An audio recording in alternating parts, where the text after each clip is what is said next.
नमस्कार दोस्तों, स्वागत है आपका एक और नए वीडियो में। तो चलिए शुरुआत करते हैं आज के इस नए वीडियो की। तो एक बार की बात है, एक शिष्य अपने गुरु का बहुत आदर सम्मान किया करता था।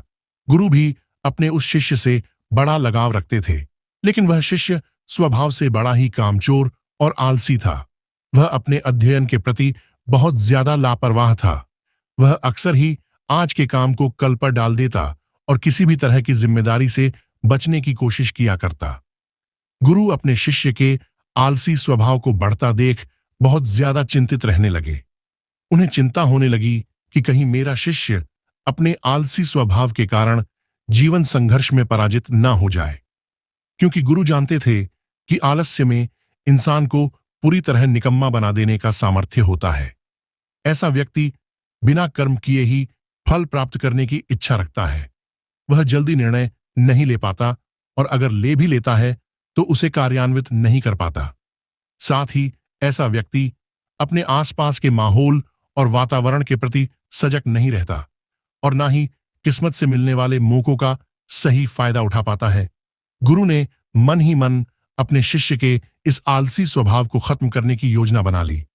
एक दिन गुरु ने एक चमकता हुआ सफेद पत्थर अपने शिष्य के हाथों में देते हुए कहा, मैं इस जादुई पत्थर का टुकड़ा 2 दिन के लिए तुम्हारे पास देकर जा रहा हूं। इस जादुई पत्थर से तुम लोहे की जिस भी वस्तु को स्पर्श करोगे वह सोने की बन जाएगी। इन 2 दिनों में तुम जितना चाहे उतना सोना बना सकते हो, लेकिन यह याद रहे कि दूसरे दिन सूर्यास्त होने के पश्चात मैं यह जादुई पत्थर तुमसे वापस ले लूंगा। शिष्य इस अवसर को पाकर बहुत ही ज्यादा खुश हुआ, लेकिन आलसी होने के कारण उसने पहला दिन यह कल्पना करते करते ही गुजार दिया कि जब उसके पास बहुत सारा सोना होगा तब उसका जीवन कैसा होगा। वह कितना प्रसन्न, सुखी, समृद्ध और संतुष्ट रहेगा। उसके पास इतने सारे नौकर चाकर होंगे कि उसे पानी पीने के लिए भी नहीं उठना पड़ेगा। उसने योजना बनाई कि जब उसके पास बहुत सारा सोना होगा तब वह एक आलीशान घर बनवाएगा, जिसके सामने एक बहुत ही आकर्षक बगीचा होगा, जिसमें वह हर शाम घूमने जाया करेगा। अपने लिए एक बहुत ही बढ़िया घोड़ा गाड़ी बनवाएगा, जिसका रथ सोने का बना होगा। बहुत से अंगरक्षक और नौकर रखेगा, उन्हें वह पूरे दिन आदेश देता रहेगा। यही सब सोचते सोचते वह उस रात सो गया। दूसरे दिन जब वह नींद से जागा तब उसे यह अच्छी तरह से याद था कि आज लोहे से सोना बनाने का दूसरा और आखिरी दिन है। उसने अपने मन में दृढ़ निश्चय के साथ यह संकल्प लिया कि वह आज गुरु द्वारा दिए गए जादुई पत्थर का लाभ जरूर उठाएगा। उसने निश्चय किया कि वह बाजार जाकर वहां से लोहे के बड़े बड़े सामान खरीद कर लाएगा और उन्हें सोने में परिवर्तित कर लेगा। दिन बीतता गया और वह यही सोचता रहा कि अभी तो बहुत समय है, कभी भी बाजार जाकर सामान ले आऊंगा। यही सोचते सोचते दोपहर हो गई। तब उसने निश्चय किया कि दोपहर का भोजन करने के बाद सामान लाने के लिए निकलूंगा। लेकिन भोजन करने के बाद उसे आराम करने की आदत थी, इसीलिए उसने भोजन के पश्चात तुरंत काम करने के बजाय थोड़ी देर आराम करना उचित समझा।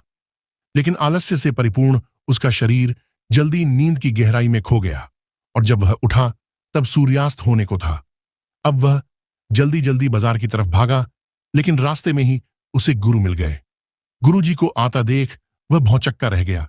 जैसे ही गुरुजी उसके पास आए, वह गुरु के चरणों में गिर पड़ा और गिड़गिड़ाते हुए उस जादुई पत्थर को एक दिन और अपने पास रखने के लिए भीख मांगने लगा।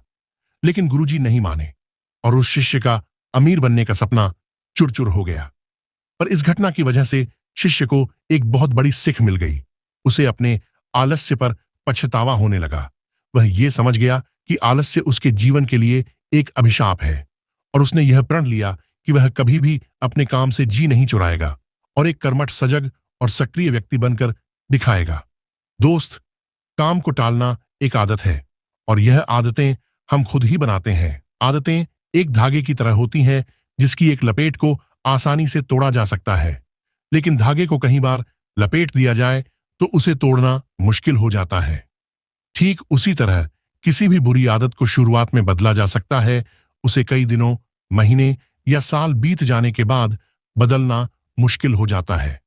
फिर भी अगर आप अपनी बुरी आदतों को बदलना चाहते हैं तो आपको पूरे धैर्य के साथ लंबे समय तक प्रयास करना जरूरी है। इंसान अपनी आदतों का गुलाम होता है, उसकी आदतें ही उसे बनाती है या फिर बिगाड़ती है। दोस्तों, अगर हम अपने आसपास देखें तो लगभग हर इंसान को अपने जीवन में कई बड़े मौके जरूर मिलते हैं, लेकिन उनमें से ज्यादातर लोग अपने आलस्य और मेहनत न करने की आदत की वजह से उन्हें गवा देते हैं और फिर जिंदगी भर पछताते रहते हैं। लेकिन इनमें से भी ज्यादातर लोग अपनी असफलता और नाकामयाबी के लिए अपने आलस्य और कामचोरी को जिम्मेदार नहीं मानते, बल्कि वह अपने माता पिता, परिस्थिति, आर्थिक स्थिति, किस्मत इत्यादि को जिम्मेदार ठहराकर अपनी अकर्मता को छुपाने की कोशिश करते हैं। और फिर ऐसे लोग अपनी किस्मत और परिस्थिति को कोसते हुए बिना किसी सफलता के इस दुनिया को अलविदा बोल देते हैं। आइए थोड़ा गहराई से समझने की कोशिश करते हैं कि आखिर हम अपने काम को टालने की कोशिश क्यों करते हैं।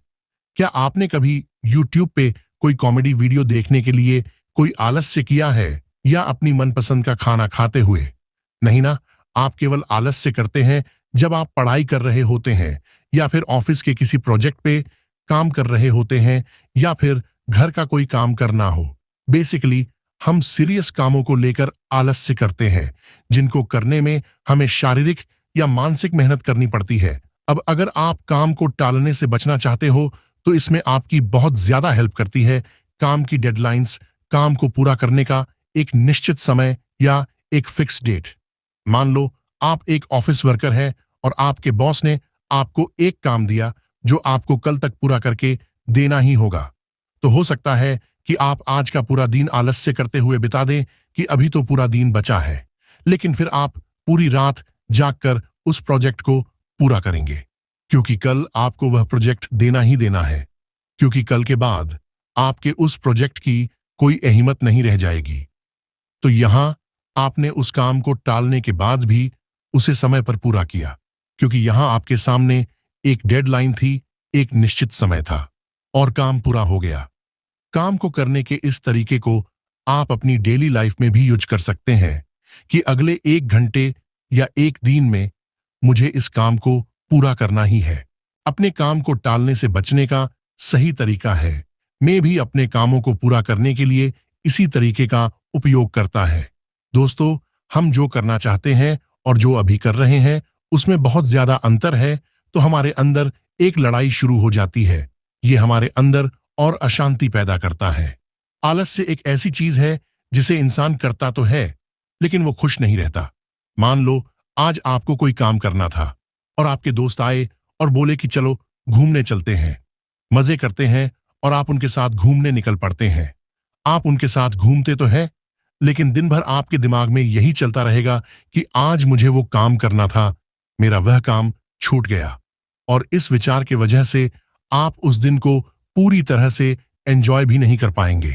शाम को जब आप वापस आएंगे तब आपके मन में उस काम को लेकर पहले से भी ज्यादा तनाव होगा। इस तरह से ना तो आपका काम हो पाया, ना ही आप दिन भर एंजॉय कर पाए, और पूरा दिन भी गुजर गया।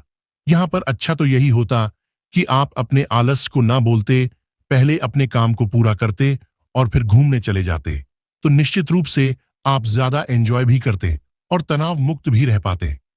आपने एक और चीज भी नोटिस की होगी कि काम को टालने से आप गिल्टी फील करते हैं। जब काम को टालने से खुशी नहीं मिलती तो आखिर हम काम को टालते क्यों हैं? इसके पीछे के 5 बड़े कारण हैं। पहला कारण, आपको जो काम करना है और उस काम के करने से जो रिजल्ट मिलेगा उसके मिलने के चांसेस अगर बहुत कम है, तो आप उस काम को टालने की कोशिश करते हैं, क्योंकि आपके अंदर उस काम को करने का मोटिवेशन कम हो जाता है। दूसरा कारण, ऐसा काम जो आपकी जरूरत से मीएंच नहीं करता, या फिर आप उस काम को करना पसंद नहीं करते, तो आप उस काम को टालते रहेंगे। काम को टालने का तीसरा कारण, आपके लिए वह काम जरूरी नहीं है, या फिर उस काम को करने का कोई बड़ा कारण नहीं है, तो आप उस काम को टालते रहेंगे। चौथा कारण, अगर हमें किसी काम को करने का फायदा तुरंत मिल जाता है तो हम उस काम को करने में ज्यादा उत्साहित होंगे, बजाय उस काम के जिस काम को करने से उसके फायदे हमें बहुत लंबे समय बाद मिलेंगे। तो ऐसे काम को हम टालने की कोशिश करते रहते हैं। पांचवा कारण, असफलता का डर। अगर किसी काम में आपके फेल होने के चांसेस ज्यादा है तो आप उस काम को टालने की कोशिश करते हैं। अब प्रश्न ये उठता है कि काम को टालने की इस आदत से कैसे बचे। देखिए, अगर आपको किसी काम को करने में यह 4 चीजें मिलती हैं तो आप उस काम को जरूर करते हैं। पहला, मनचाहे परिणाम। दूसरा, आपके सफल होने की पूरी संभावनाएं। तीसरा, अभी जो फायदा हो रहा है, भविष्य में उससे ज्यादा फायदा हो। चौथा, जब काम का रिजल्ट जल्दी मिल जाता है, यानी काम के खत्म होते प्रॉफिट मिलने लग जाए। तो अब बात करते हैं सॉल्यूशन की। एक कागज और पेन लीजिए और उस पर लिखिए कि मैं काम को टालने की कोशिश क्यों करता हूं।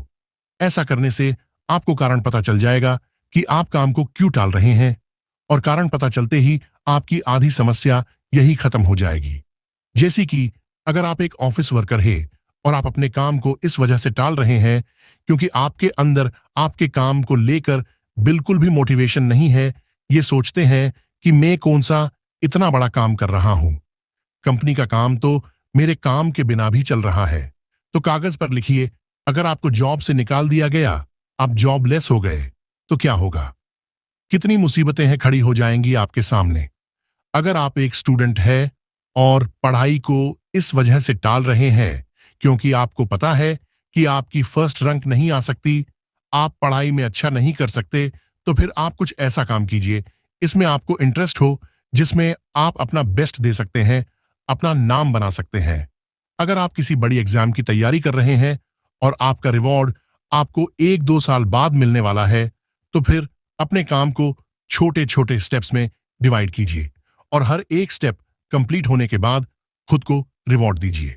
ऐसा करने से आप अपने काम के प्रति लगातार मोटिवेट रह पाएंगे। अगर आप किसी काम को इसीलिए टाल रहे हो या फिर कोई बड़ा डिसीजन नहीं ले पा रहे हो क्योंकि आपको उसमें अपने फेल या फिर असफल होने की चिंता है, तो एक बात हमेशा याद रखो, असफल होने से ज्यादा बड़ा गुनाह प्रयास ना करना है। क्योंकि अगर आज आप प्रयास नहीं करते हो तो जिंदगी भर आपके अंदर एक पछतावा रह जाएगा कि काश मैंने एक प्रयास कर लिया होता। और फेल होने का डर, ये हमारे अंदर का एक ईगो है, हमारे अंदर का घमंड है, जो हमें डराता रहता है कि अगर तुम फेल हो गए तो लोग क्या कहेंगे, लोग हम पर हंसेंगे, हमारा मजाक बनाएंगे। यकीन मानिए दोस्तों, हमारा घमंड हमारा एक दुनिया की सबसे यूजलेस चीज है। प्रयत्न करके असफल हो जाना हो सकता है शॉर्ट टर्म में आपको रिग्रेट फील करवाए, लेकिन फेल होने का डर से प्रयास ना करना आपको लंबे समय के लिए आत्मग्लानि और पश्चाताप से भर देगा। इसीलिए फेल होने के डर से प्रयास करना बंद मत करो। दोस्तों, मुझे उम्मीद है कि आपको इस वीडियो से बहुत कुछ सीखने को मिला होगा। अगर आपको वीडियो अच्छा लगा हो तो हमारे चैनल को लाइक, सब्सक्राइब और शेयर जरूर करें। धन्यवाद।